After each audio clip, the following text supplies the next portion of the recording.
This week, we are in the aftermath of the Apple event. This is my official Apple event hangover video. So let's go ahead together as a people, of course, and check it out.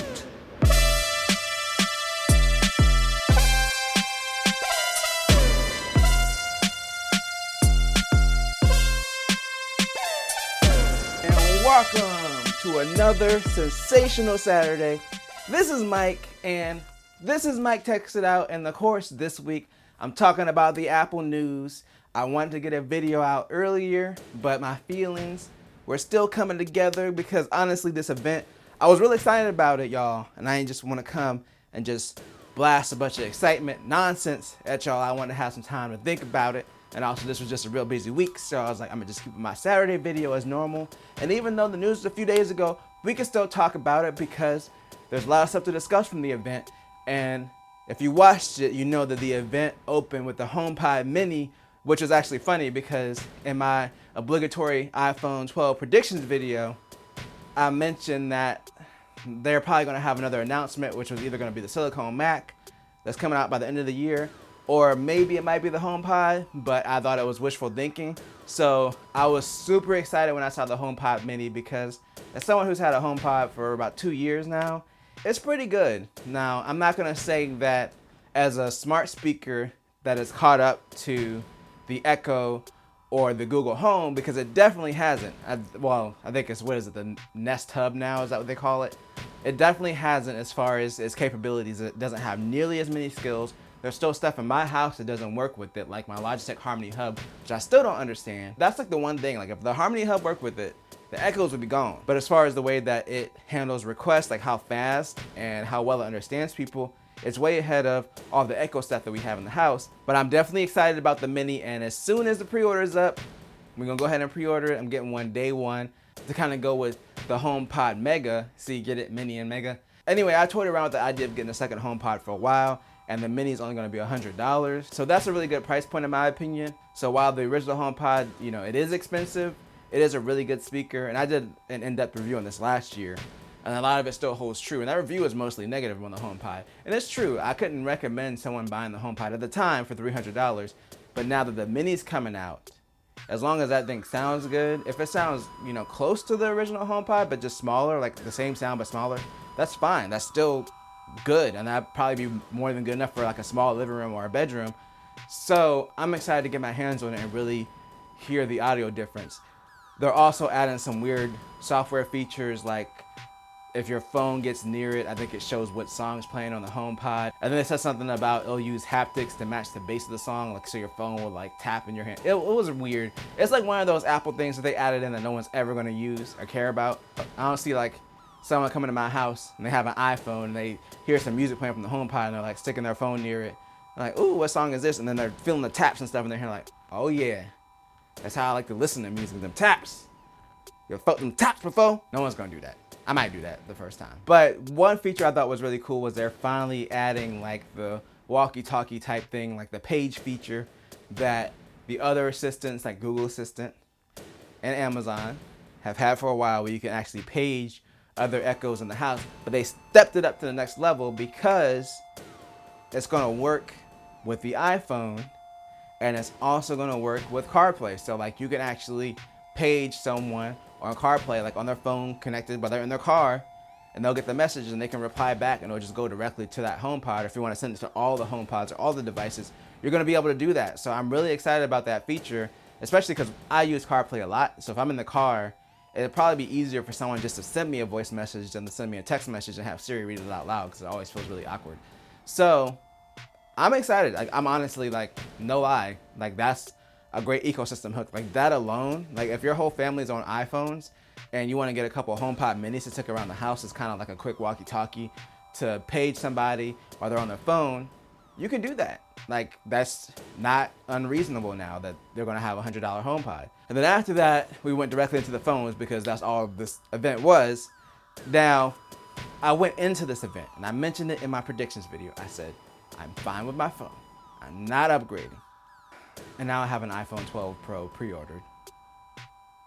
See, what happened was, like, they kept making it look more gooder and more better, and I just, Oh. So yes, I am upgrading this year after I said I wasn't. But let me explain, because this year, everybody kept saying it was going to be a big upgrade year, right?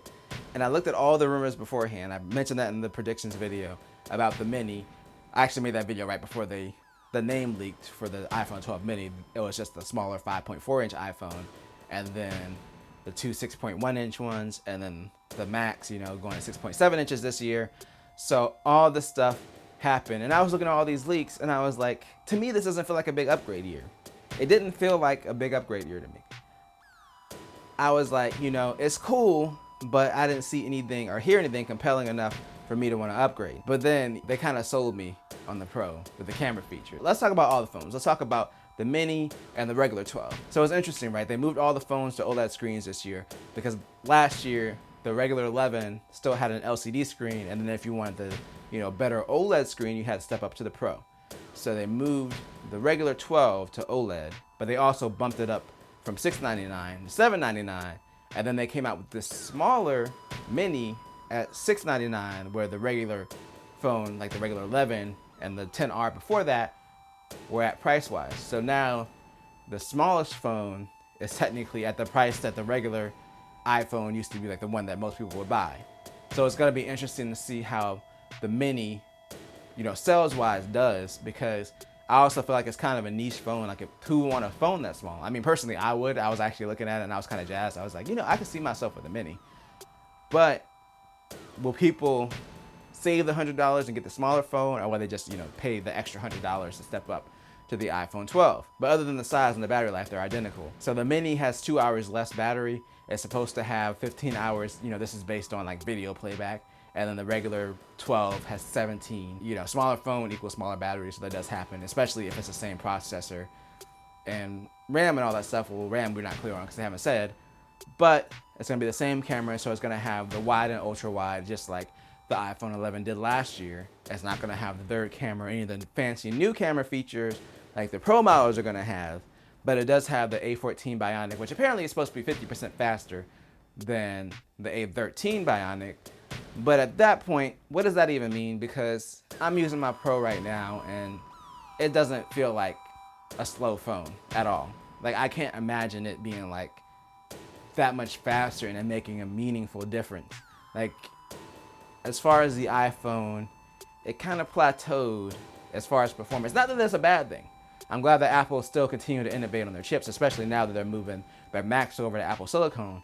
But if you're, have last year's phone and you're like, I want a faster phone, I literally don't think you're probably going to notice the difference. I mean, I'll find out next week, when I unbox my phone and start using it.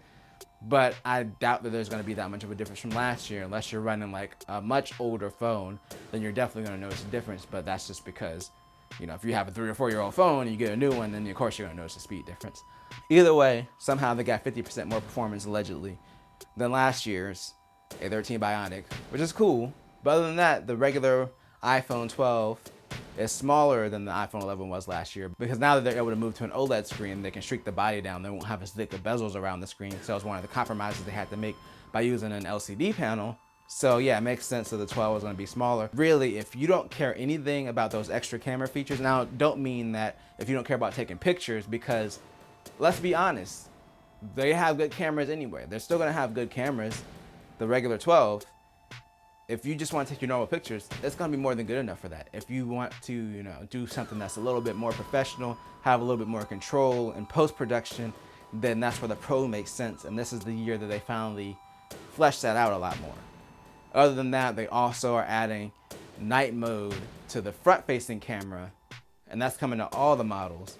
And then they're also adding deep fusion to the front-facing camera, where it's like they stitch a bunch of photos together to bring out the highlights and details and stuff. Crazy computational photography thing. I played around with it on the iPhone 11 Pro, and I couldn't really see the difference between that and like a regular photo. But I'm not a photo aficionado or anything. I mainly do video, so maybe you can see the difference. But I'm just being honest about it. I mean, it's cool they're bringing it to the front-facing camera, especially the night mode. That's a killer feature, and when that happened, I was like, oh, that's so cool that they bring a night mode to the front-facing camera. And I literally completely forgot that Google just had their event and they announced the same thing before Apple did. And like, that's how much I was like, wow, this is so cool. I wonder if Apple's the first one. Oh, nope. So the other thing, of course, we confirmed was no charging brick in the box. It had already been rumored. I did a news video about it, and I also mentioned it in my Apple Watch unboxing because the Apple Watch also didn't come with a charging brick this year. So yeah, they confirmed it. No charging brick and no headphones, which in my opinion, like, I had so many of those headphones that I just kept shoving in drawers. Like, I still have like 2 or 3 that are unopened. In my opinion, unless you have a specific reason of why you need wired headphones, like if you're doing music production or something, I just think get some cheap wireless headphones and call it a day. But yeah, it's pretty much gonna be like if you want to use wired headphones, either buy the Apple ones or buy the Lightning to 3.5 millimeter headphone jack adapter, and then you gotta go your own way and kind of do it yourself. So they're taking that part away. As far as the power brick, if you're getting the regular 11, it's still gonna use USB-A, which is a lot more common. It's just a rectangular USB, so you can plug that into almost anything. The Pro is still gonna use USB-C, which they mentioned in the video. They're like, oh, you can plug it into your laptop if your laptop has this port, or there's a lot of third parties that make fast chargers for USB-C. You can buy one of those, but we ain't giving it to you. So yeah, last year, I stepped it up because the Pro model started coming with the fast charger, 30-watt fast charger in the box. We were like, woo! And then this year, they just took it all away. And they talked about recycling. And they were like, at Apple, you can literally hear us saving the environment. Again, this is gonna be one of those things. And it's not that I'm defending Apple. I just use wireless charging. Like, wireless charging to me is so much more convenient because you can get wireless charger pads for dirt cheap, and I just have them all around the house now. So like whatever room I'm in, I can just lay my phone down and have it charge. To the point where I just don't even use wired chargers. The only time I use wired anything is in the car for CarPlay, and that's it. And I just have a regular USB-A cable that I just keep in the car, and I just plug my phone in when I get in the car. But other than that, I don't really charge wired. Now, it is great to have, in a backup emergency where you really need to fast charge. Should Apple include the charge in the box? That's gonna be up for debate. I don't really care. I think that if they don't, they should knock something off the price. That's my opinion. But I don't think a charger is a must-have. Like this, the little wall adapter is a must-have because a lot of devices just simply don't come with them anymore. They expect you to kind of figure it out yourself. So, yes, I think that Apple, if they're going to discontinue the charger, then they should have at least knocked it down a few dollars, made it like a $6.95 or something like that. But the fact is, they didn't put the charger in the box. Okay, now that we got the shenanigans out the way, get the faster performance, we got the 2 OLEDs, at all levels. We got OLEDs at every level now. Every level OLEDs. So we step up to the Pro, right? So the Pro, the regular Pro is also a 6.1. That's pretty much the same body as the 12. So I'm wondering if the cases are going to be the same. I'm assuming they probably are because as long as the camera cutout and the button layout is in the same place, they're going to be like the exact same phone size-wise. So you're going to have 2 6.1-inch phones. And this finally makes sense. This makes sense because the last 2 years has been weird because the cheaper Pro was always smaller than the cheaper iPhone. Like, so the iPhone 11, for instance, screen-wise was bigger than the Pro and it was $300 less. So now that they're both the same size, they both have the same screen. So if you're getting the Pro, it's easy. You're paying for the extra camera features. Same thing with the Pro Max, which apparently is gonna have the best camera this year out of all the phones. Finally, now that Apple's kind of got their lineup fleshed out and they fixed the whole, differing screens thing, it's a lot more clear what you're getting when you pay for the Pro. And I think that's why they went out of their way to emphasize. For video, you're gonna be able to record 10-bit, 4K 60 in Dolby Vision. And the regular 12 is gonna do 4K 30. So it's not, a huge deal if you don't get the Pro, but that is one of the benefits though. Like when they said 10-bit recording and Dolby Vision, I don't care about the recording in HDR part, honestly, because I don't record videos in HDR. And, I'm not going to exclusively record videos on my iPhone. So if I did a video that had HDR, I don't want the whole video to have HDR. I couldn't insert clips that didn't have HDR because the colors wouldn't be right. So I probably wouldn't record, maybe like a play video I would do like on the iPhone fully in HDR just to test it.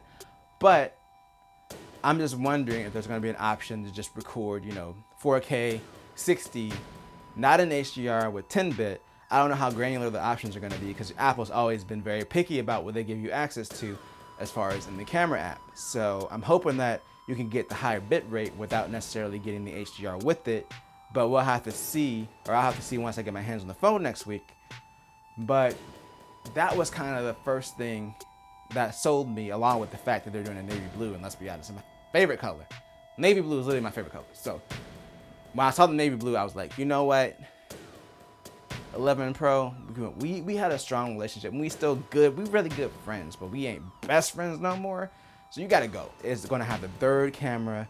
It's gonna have the telephoto, the zoom camera, which, in my opinion, has always been a little bit garbage. So that was rude. So I'm really hoping that this year they improved it some. I believe it's supposed to have a wider aperture than last year, and the Pro Max is gonna have even bigger sensors and wider apertures than the regular Pro, because it's a bigger phone.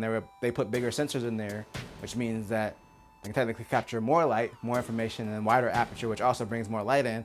So basically, it's gonna be a better low light performer than any of the other phones in the lineup. Along with the fact that since it's a bigger sensor, the zoom range it's also gonna have a better zoom range, just because it has more sensor to work with.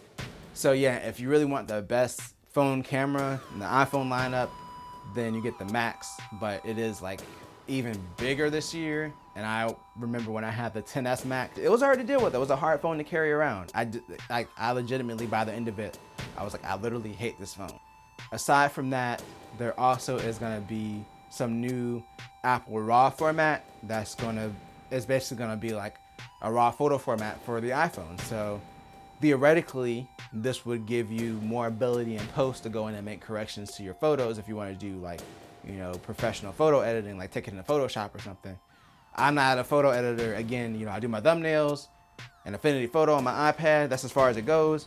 That's pretty much it. So I'm not the person to talk about it. I mean, it seems cool to me. I'm like, you know, shooting raw photos on your phone and just having even more flexibility, because the cameras are pretty good. You know, it's not as good as like a mirrorless camera or DSLR, because the sensors are way bigger in those cameras, but for cell phones, it's still gotten really good. And just to have more flexibility with these cameras is awesome. So yes, raw photos, that's also a 12 Pro exclusive feature. And the last thing I want to talk about is MagSafe.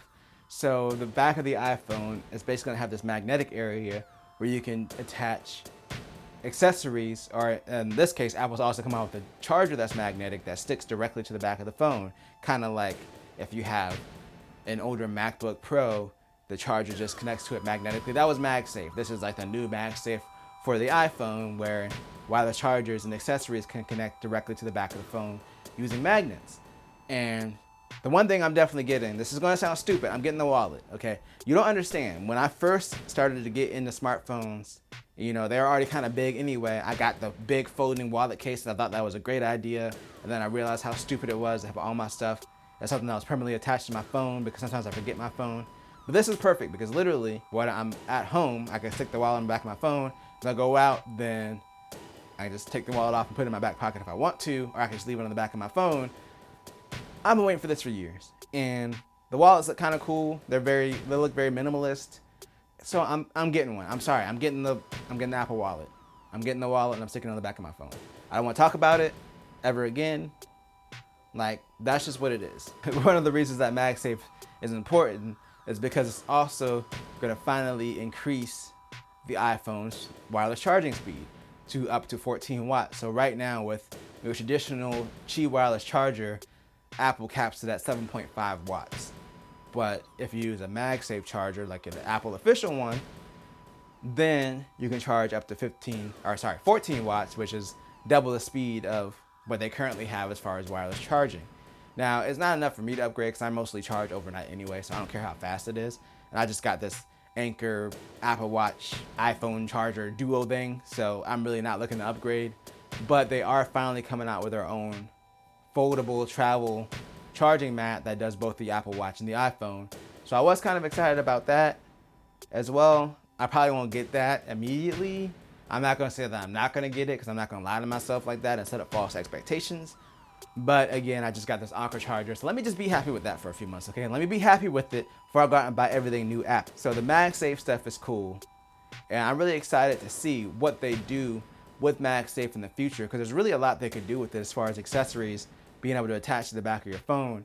One thing that I was thinking about, and this would probably be like maybe down the road with the next iPhone or so, and that would be to have like the reverse wireless charging, but using MagSafe. So like AirPods that would have a magnet built into that case, and you stick the case up there and it stays on the back of your phone. Or the same thing with the Apple Watch, you know, it uses the magnets to stick the Apple Watch up there and it stays on the back of your phone. I can see Apple doing that and then using that to introduce reverse wireless charging eventually. And the way that makes sense, so that way if you're like, I need to charge my AirPods, but I don't want to sit here with my phone facing down, I gotta go do stuff, you can just stick it on the back of your phone, dip it in your pocket, and, you know, or in a bag or something, and just let it charge, and it would just stay there. So I think that in the future, that could be a potential use if they introduce reverse wireless charging to the iPhone. It's funny because I just realized I'm getting close to the end of the video and I literally haven't mentioned that the most important feature, which was 5G, and it really, you know, it really wasn't that important. Like, if you know realistically what 5G is right now, which is in most areas, if you have it, it's not that much faster than LTE, which is fine. It's still a faster connection, you know, and it'll get there eventually. So having 5G in your phone is not a bad thing. It's just that I don't care that much about it because it's not going to be an immediate benefit. It's kind of like one of those things where you're buying, you know, if you're going to have this phone for 2 or 3 years, by the time that it might be more of a thing, then, you know, it's a benefit to have it. But in short term, Verizon is the only one that has millimeter wave in the US. So those super fast speeds they're talking about in the video is only Verizon right now. So if you're any other carrier, you won't even experience that. And it's also just like a few major metropolitan areas. It's a cool feature. The other thing they mentioned is it's mostly still going to use LTE. So they did mention that the iPhone, like, you know, if you're doing like normal stuff on your phone that's not pulling a lot of data, it's going to use the LTE antenna. And then if you're doing something where you need more data, that's when it'll switch over to 5G, because 5G really is still a battery hog because it's a newer technology. It just draws a lot more power. So the way that Apple is managing it is to basically say, like, we're only going to use 5G when you need it. If you don't need it, you'll be back on LTE. That's pretty much how Apple's handling it. So even if you get, you know, the phone with 5G, you're not going to be on 5G all the time. Which brings me to the next thing. So the one thing is the battery life is pretty much the same as last year's phone. They really didn't mention it at all in the presentation. And that's probably because the regular Pro actually went down an hour in battery life, which is probably why they didn't mention it. Like, I'm going to be losing an hour battery life. I probably will notice that personally.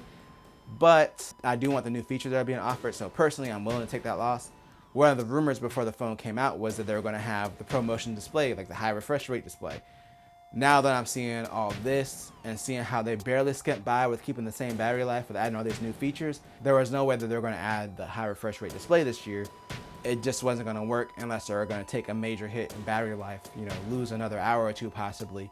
And like, even the way that Samsung has gone at it, which is like to give you the option of doing a lower resolution and a higher refresh rate, or, you know, vice versa, either the higher resolution with a lower refresh rate. And Apple's not going to do something like that. They're not going to say like, oh, we're going to, you know, you can downscale your phone's resolution so you can run at a higher refresh rate. That's just not the Apple way.